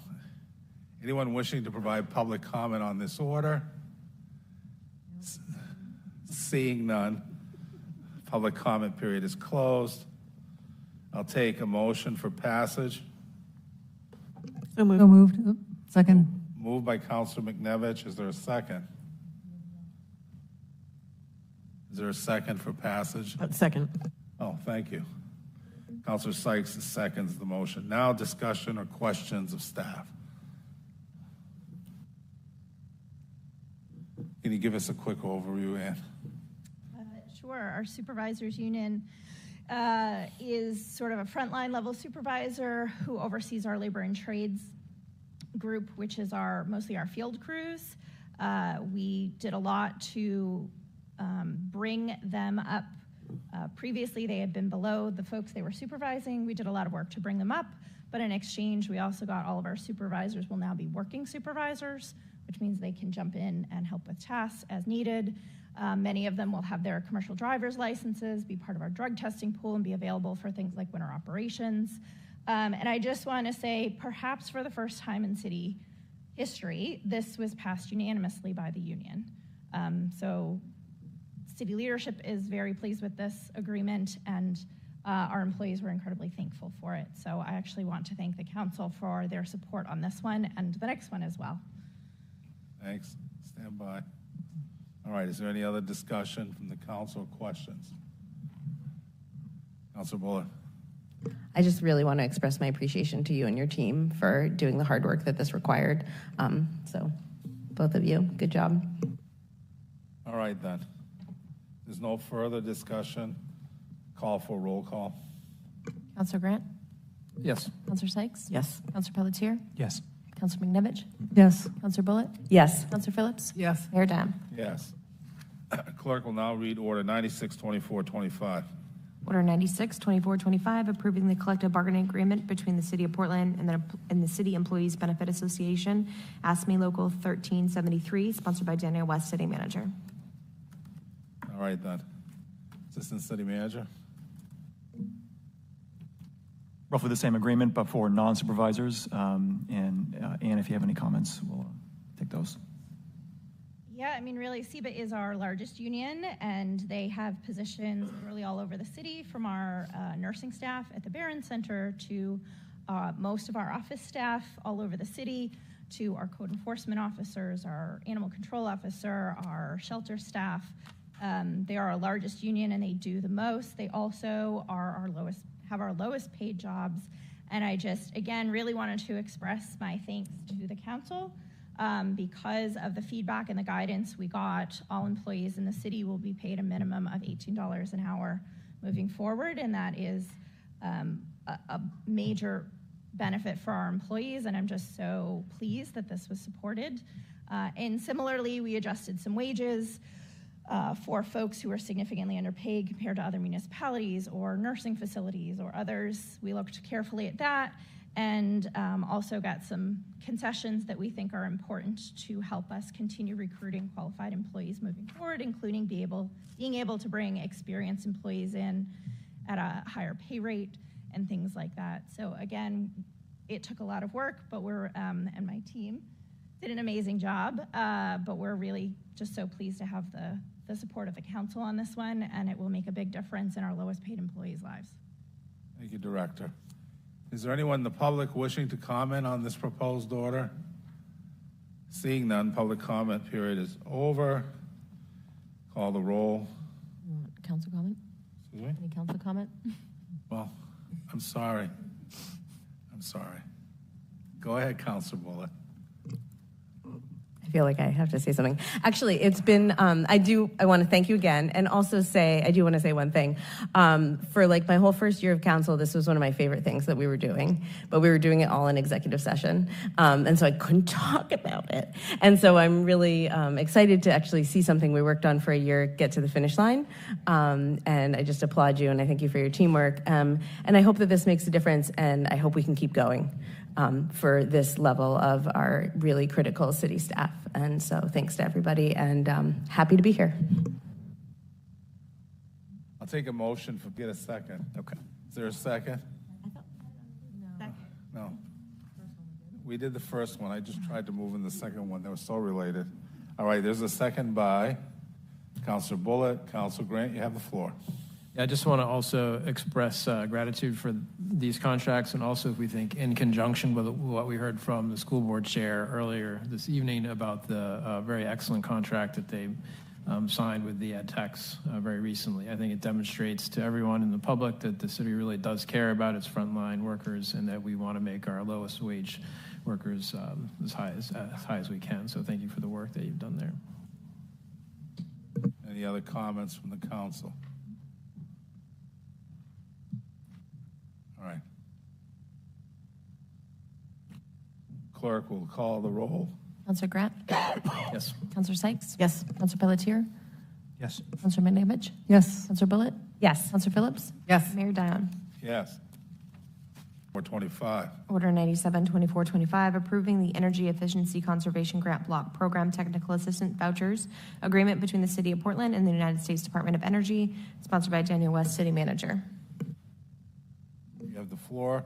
So one of the goals of One Climate Future, which is the city's climate action plan, is that we have a zero emission or clean energy city fleet by 2040. That's a very ambitious goal. And One Climate Future also asks that, or requires us, or wants us to develop a plan to get there. And we have not yet taken that exact step, although we have made inroads across various areas of the city in introducing cleaner technology, electric vehicles, et cetera. And so we're very happy about the opportunity and the opportunity to work with the Department of Energy and get technical assistance to move this important project forward. And Troy Moon, our Sustainability Director, is here if you have any questions or comments. Director, we'll save you the trip. You're free to comment under the... Sure. So we have about 700 pieces of equipment that operates primarily on diesel fuel or gasoline currently in the fleet. And as Director Jordan mentioned, that's an ambitious target. So we're excited to be able to work with the department to develop a strategy to get there. So we'll look at equipment. We'll also look at like pathways forward to develop charging infrastructure. Where strategically, where should we be focusing our efforts? Where should we be spending money? What types of equipment should we be prioritize, and what types of opportunities are there for hard to electrify equipment like plow trucks, very challenging to electrify, but are there other alternatives? Are there other zero emission fuels that we could use? So we're really excited to be able to work with the DOE and their partners to work on that plan to see if we can meet that very ambitious goal to be carbon free in the city by 2040. So.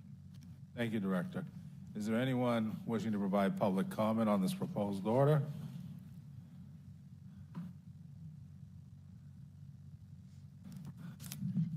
I'm going to fix his mic. Stephen Sharp for Racket Street in Portland. First of all, apologies for behind me. We're calling you Director Jordan. You are Assistant City Manager Jordan. But you will not be carbon free in 15 years. There is just no way that's ever going to happen. It's a pipe dream, and I just the amount of money we're throwing at this is just unfathomable. And I really think the city should be looking at better ways of spending our both our money and the federal government's money. Thank you. Seeing no one else offering public comment on this matter, public comment is closed. I'll take a motion for passage. So moved. Moved by Councilor Bullitt. Is there a second? Second by Councilor Phillips. Discussion. Okay, then all those in favor, show by hand vote. It's unanimous. Clerk will now read Order 105-2425. Order 105-2425, accepting Derby Road as a public easement and utility easement, sponsored by Daniel West, City Manager. Assistant City Manager Jordan, go ahead. Director Murray has hung in there all night, so I want to give him the opportunity to speak to this item.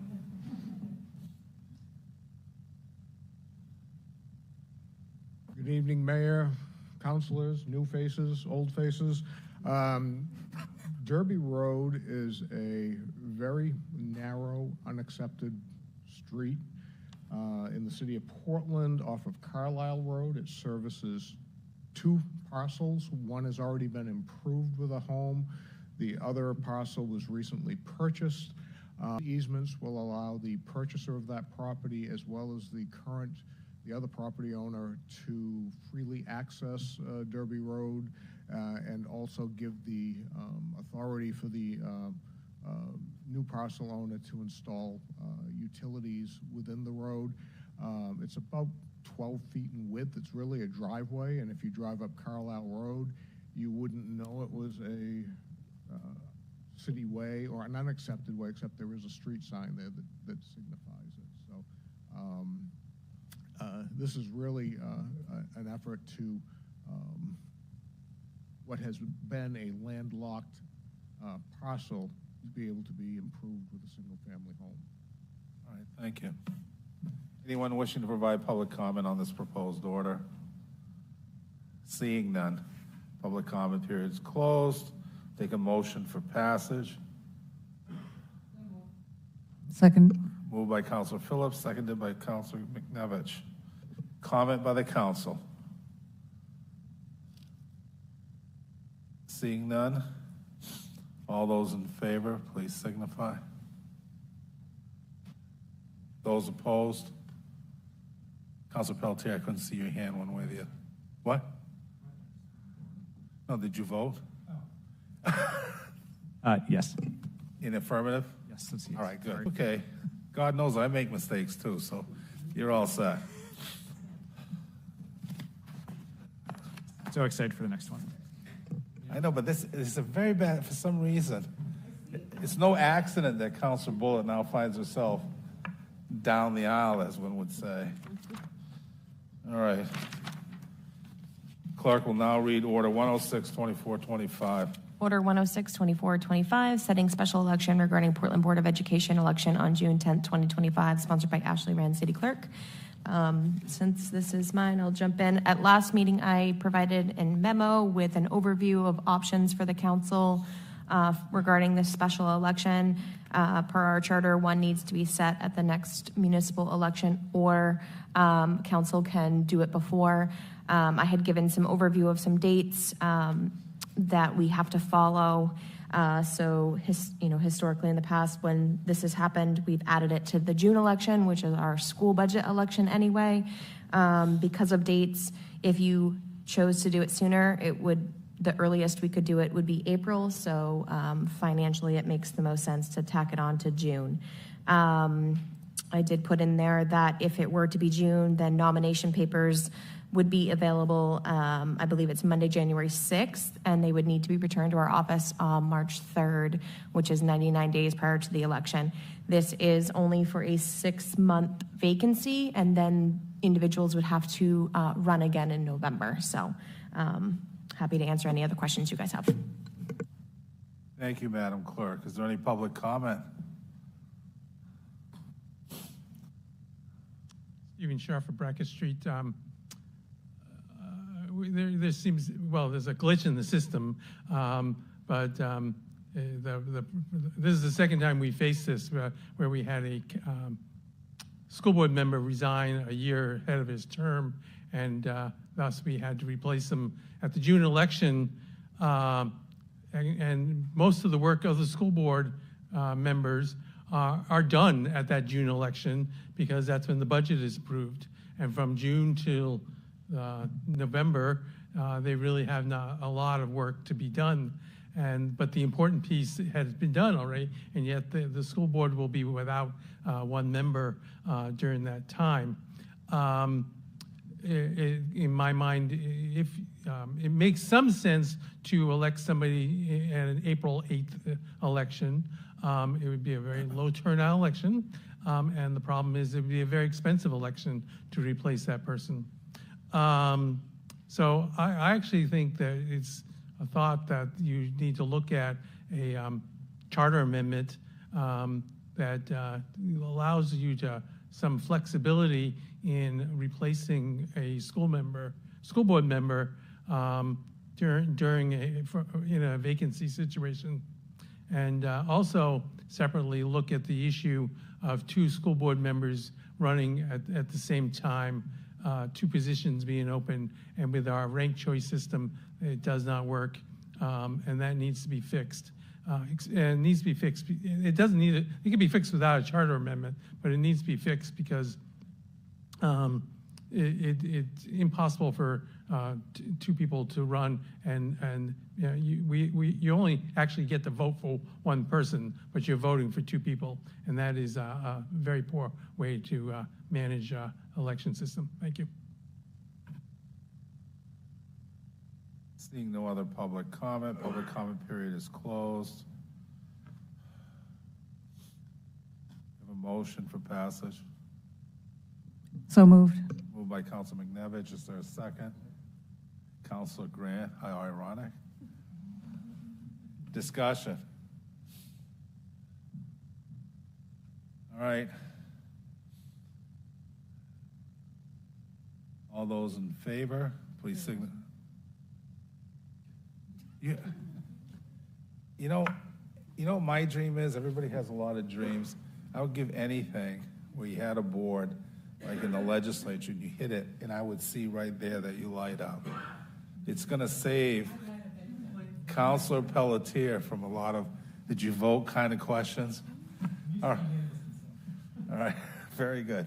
Go ahead, Councilor Phillips. I really want to make a comment about what our last commenter, our public commenter, said, that there's no work to be done on the school board from July to the new election in November. And that's like saying that the city council doesn't do anything either, because our budget is also passed in June. And I'm sure, I've never been on the school board, and so I'm sure that there's a lot of work that goes into opening the school in September, looking at the budget. We just heard our State of the School address, and so I just felt that I needed to say that I'm sure, again, I don't know for sure, I mean, I would defer to the folks that were on the school board, that there is a lot of work still to be done from July to November, and so I happily support this in having somebody and having us do a special election in June. Thanks. Thank you, Councilor. Of course, Councilor Grant, you have the floor. I was going to pass on this, but at that invitation, I'll just say a few words about it. I was elected to the school board in this very circumstance that I'm now creating, and I can assure you that there was work to be done between June and November of 2022, because that's when the payroll system collapsed, and the new board, those of us that were new at the time, were part of the group to start to triage that situation. I would also say that in 2022, when I was on the ballot in June, the school board at the time was down to only 6 members because there were 3 openings created at the time, and they were able to do their work throughout that spring with just 6 members, whereas now they have 8. So I'm very comfortable, in fact, knowing that the school board has not asked for anything different than what the clerk has proposed. I'm very comfortable with this outcome. Any other discussions, questions, or comments? Seeing none, all those in favor, please signify by hand. Clerk will now read Order 107-2425. Order 107-2425, approving the 3-year agreement with Columbus Global for Google Workspace, sponsored by Daniel West, City Manager. And I'll note that staff is asking for there to be a motion to waive second reading and pass as emergency as well. First, I'll take a motion to waive a second reading if there was one. Second. Moved by Councilor Phillips, seconded by Councilor Bullitt. Any discussion? Go ahead, Councilor. Thank you, Mayor. I made the mistake of Googling this, and I came up with some questions that I am not comfortable with the answers to. So there are concerns with... For clarification. Sorry. Oh, you're right. I did it again. Yeah, this is just the second read. So, never mind. We're just voting on the second read. Thank you. We can get to the other things soon enough. All right. All those in favor of waiving a second read for this, for passage? Excuse me? Yeah, well, I got the words got to come out of my mouth, Stephen. You know, as an emergency, it would require all of us to declare that, given our numbers this evening. So moved. Is there a second? Second. All right. Discussion. On the motion to pass as an emergency. Oh. You know, me too. I want to get there with. No, that would be your final thing that you're doing. So first you got to take public comment, council comment, and then we vote on passing All right. as emergency. Is there public comment on this order? Seeing none. Public comment is over. Discussion. Is that what you're telling me? Mm-hmm. All right. Discussion on this. Go ahead, Councilor Sykes. You get up first. Thank you. Apologies for the confusion. No apologies needed. There is not a lot of information about this contract in the backup material, and so I just have quite a few questions. So the issue with private sector vendors handling public data is something that is in the news right now. Their cloud data is something that is kind of changing, and there's lots of legislation around it. And I want to make sure that we are doing everything that we can to protect our data. So one of the issues is, where will the data be stored? Will it be within the United States? I assume so. If it's Google, they have servers here in the United States. That's probably okay. But if outside U.S. borders, we could have complications around who owns the data and whether or not that data can be released and used for whatever commercial purposes. So I'd like to know about the encryption standards and the security protocols that we have for the data, because there's... Counselor? Yes. If I'd be so kind. Yes. Can you give me a preview of how many questions you have? I want to know so staff can respond. Yep, there's like 3 or 4. 3 or 4 more? Yep. So encryption issues and issues of potential breaches to security. I know that it looked like in the contract we have to maybe pay extra to deal with any kind of privacy breaches, and there's just not a lot of information there to know whether or not we've actually paid for that, and it's something that we could handle. The other issue is that there is kind of a siloing effect that happens when we choose a vendor, where if we don't have an exit strategy and that relationship with the vendor kind of goes south, we need to be able to back out of that. So those are just some high-level concerns that maybe you can help me out with. Go ahead. Sure, I'll try to take those in order, and I can appreciate the concern about the silo effect. Obviously, there's only maybe a handful, if not just maybe 2 major IT sort of workspace solutions out there, Gmail, Google being one of them, obviously Microsoft and their ecosystem being the other. In reality, when it comes to those tools for internal communication, email, calendaring, et cetera, those are sort of the main players we're dealing with. The city made a choice, I think, 3 years ago was when it first migrated to the Google ecosystem. And it made that choice for a variety of reasons. And I think some of the security and encryption protections were a part of that. I would have to go back and double check on some of that history. But we've had a good experience with this relationship and with Google, and the costs going forward are stable for each of the 3 years. To your specific questions about encryption standards, we would have to do more research and provide more information to you to be clear about what those are under the current contract.